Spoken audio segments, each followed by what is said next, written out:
Hi, it's me again, Pretty Lie, and welcome back to my channel. Please don't forget to subscribe.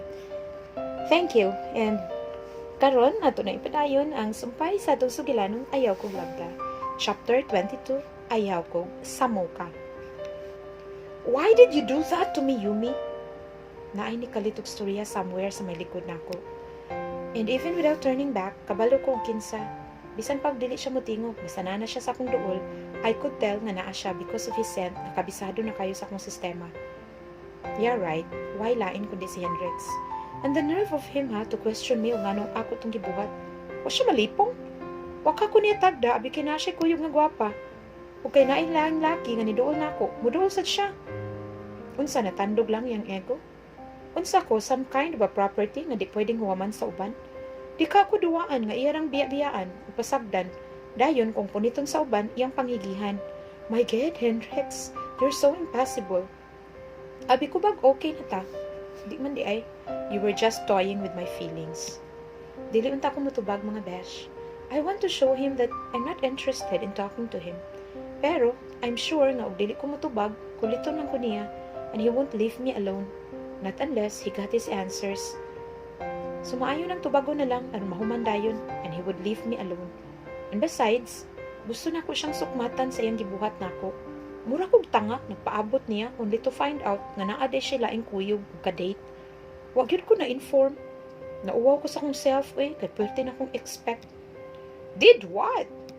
Inagahi sa akong tubag para makaibaw siya masuko pod ko. Kay ngano siya ray kaibaw masuko? Ni ganyan no, tanan na lang siya. Watch and learn, Hendrix. Taste the venom of your poison from your own concoction. Telawi kung lamit ba siya. Don't play dumb on me. You know very well what I mean. Oh, let me rephrase. Which of those that I did ang di pasabot nimo? Katubang mura kong tanga gawat nimo?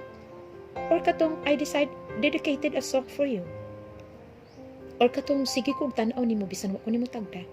Or maybe katong stop it, Yumi. Don't be so sarcastic. Oh, and now I'm being sarcastic, huh? Did I pwede nga gi-inform lang tika how I feel while you ignore me like a doormat? You choose to dance with him. Why? Oh, the dance. How stupid of me to neglect that part. Do I have to answer you why? Kabalo naman tingali ka nga no. I wouldn't ask if I don't. Ah, you don't know. Now, who's being dumb here? Just answer the dumb question. Agoy-agoy mga besh. Nibuto nagsugod ang Mount Mayon. Nispit na og lava. Kuya og mapiksan ko anida. Pero di ko magpada. Ang Yumi sa una mudagan palayo in a situation like this. But not anymore. I have changed, remember? Along with the physical transformation, ni-transform sa akong inner self into someone stronger and more confident. Being impatient, huh? Don't you think about my impatience while waiting kung kanus ako ni mutagdon? Oh well, why would you think about me that way when you're with a drop-dead gorgeous lady? My bad na nag-expect ako. Tss, that's not the point. Answer me.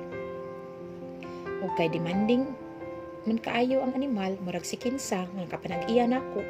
Sus, grabe hilasa gyud makapasakas BP ang sinutian. Promise murag na HB na gyud ko. Stop me mga besh, basin malaparuhan ni nako yung gwapong danggoy. The answer is so simple, Gray. Because you dumped me. I did not dump you. Oh, really? Unsa day tawag sa mga gibuhat nako, be? You came with a date and you ignored me. What do you want me to do? Murag iro, magsunod-sunod o kanus ay itsahan o bukog. I am not your pet, Gray. Yumi, please, don't be unreasonable. What? Ako pa'y unreasonable ron? Asa ko dapita nga nahimong unreasonable ha? Ikaw na? You must be talking about yourself. Nahilom siya. Nakarealize siguro sa iyang gibuhat na ako. Sorry for being harsh pero naimbiyar na yun ko. Effort kay ko para ani nga party unya di ay siya na ilaing kuyo. Wa man noon may magsabot pero di ba with the way things have been lately between us, di po siguro sayo po kung mag-expect ko that he would ask me to be his date sa party. Pero, okay fine, bisan dili na lang ako iyang ka-date, kaya di man po needed. At least unta, wa siya laing kuyog or gitagad man lang ko niya. Pero walay kita, nasindad ma. Murag di mi kaila. Suddenly, I stopped existing in his world kay bisan mo yango na lang wag yun. Di ba makalagot kayo mga besh? Ug wa na kay laing tuyo, please, leave me alone. And don't ever try to touch me with your filthy hands. Ayaw na ko og sa muka.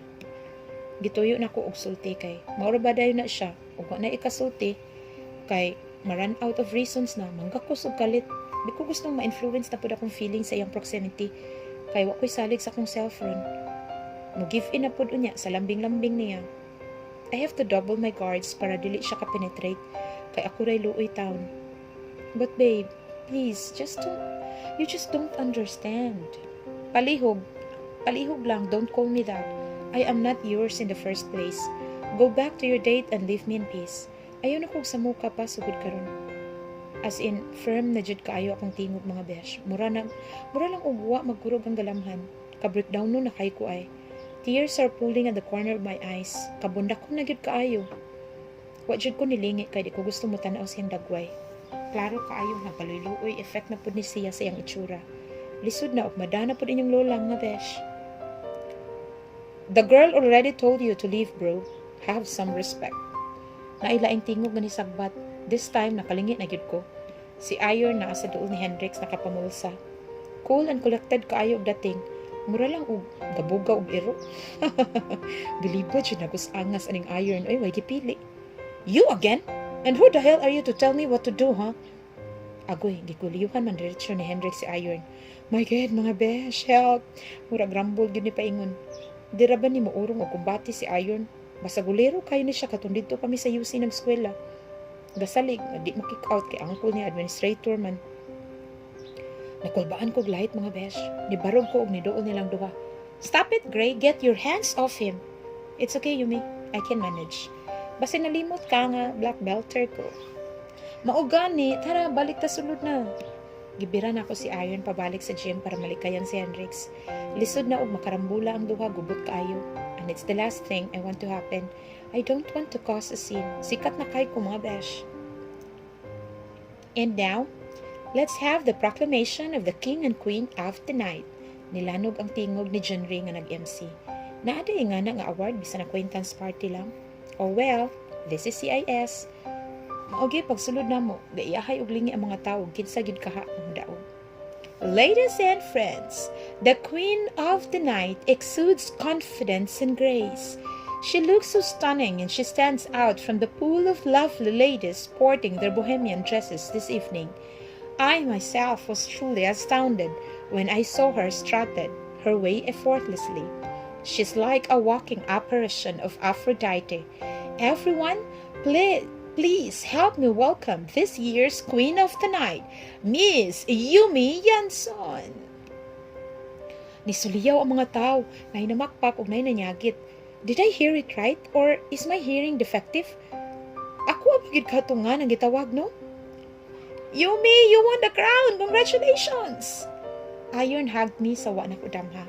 Wala na lang pud ko since it was just a swift one. Nya gi-escortan ko niya paingon sa stage to receive the crown and sash. Hala, murag di ko katuo mga besh nga ako'y nakadaog. Wa gani ko kay baw nga naingon ani nga award. Whew, grabe na this. I'm so overwhelmed today. Way kabutangan sa akong kalipay. Mura ko gibayaw sa langitan.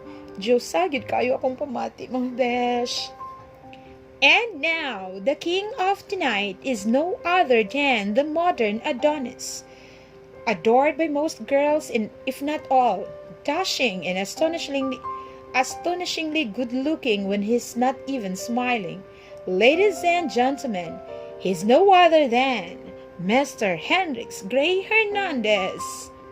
Oh my God, si Hendrix, pagyod akong Paris. Kalit siya rasad, please, tadhana, undangin na yung uy, kapila na ka naka-strike tonight ha, kuta na yung taon ka.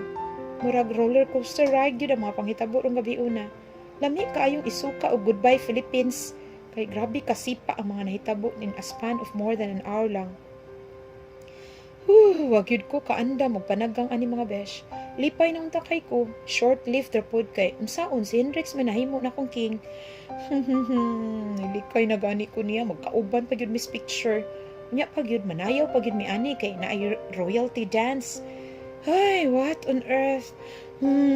Earth, tunla na lang ko bi, nauna. I was trying to be civil with him while our pictures were taken. Nanakit na akong jaw pag pretend o smile to show the crowd nga happy kay ko. Ang animal ni Hendrix, chancing pud kayo. Pinagbay-agbay pa nako. Kung dili agbay kay iyang kamot nasa kong hawak, feeling close. Ako sa down diri mga besh, manamuna og pugong sa gibati nga dili mo kisi-kisi sa kakilig. Kay murag di gyud nako kapugngan. Lamig gyud kaayo ang pamati having him next to me. But I'm really trying to push this feeling away kay naglagot jud ko siyang pagdadman ako, promise. Hendrix, please lang, ayaw ko labda kay nakutaw maayo ni dughan ako og alimpatakan.